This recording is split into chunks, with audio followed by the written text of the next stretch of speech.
Let's walk through the biggest decision that was made by anyone in the non-playing season, and that was you having the first overall pick gifted to you.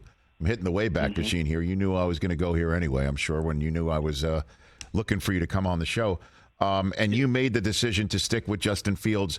Was that a decision you made immediately, never wavered from? Walk me through that one, because obviously that set up the rest of what you were going to do, not just this year, but for years to come.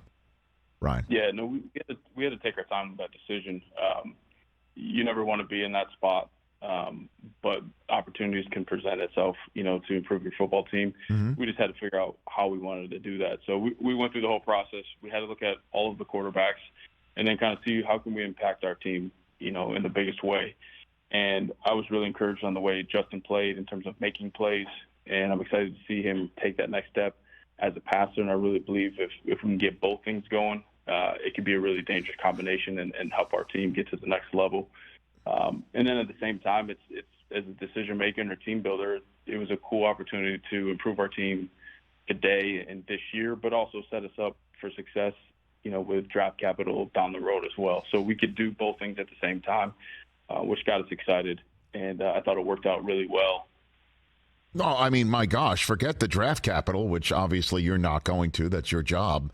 The fact that you get to keep Justin Fields and get DJ Moore for him exactly. is what one would call a value add. So was that always part of the package with Carolina when you were going to go there? Just like you could, we'll take one of the best receivers that few people talk about and stick him here in Chicago, Ryan?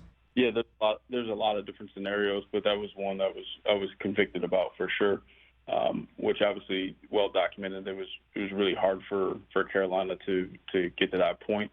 But I was excited to get him in the building. And I tell you what, if you're at training camp and you see the plays that he's making and the chemistry him and Justin have built so far, you got to be excited for what the season is going to look like. Walk me through that chemistry part, because obviously that's something you have a front row seat to, and we don't. What do you got for me there? Yeah.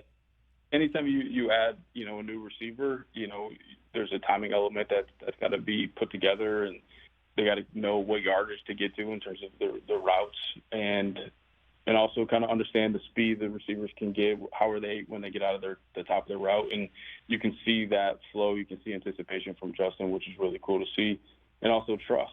There's a trust element. Can you just let it rip and let your guy go make a play? And we've been able to see that from him so far in camp. And obviously we got a long ways to go before the season, so I only think it's going to get better. So do you feel it would be a plus if Justin Fields does not run for 1,143 yards this upcoming season? I'm serious. I know that sounds like a facetious question, but is that the plan? Because I know things are quite analytics driven, numbers driven. Is that something you got on your drawing board there?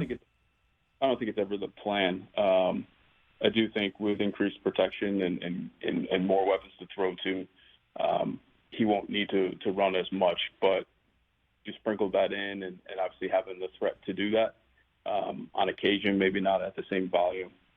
Again, it's going to be a hard thing for a defense to prepare for. Catch the Rich Eisen Show every single day on the Roku channel, 12 to 3 Eastern, for free.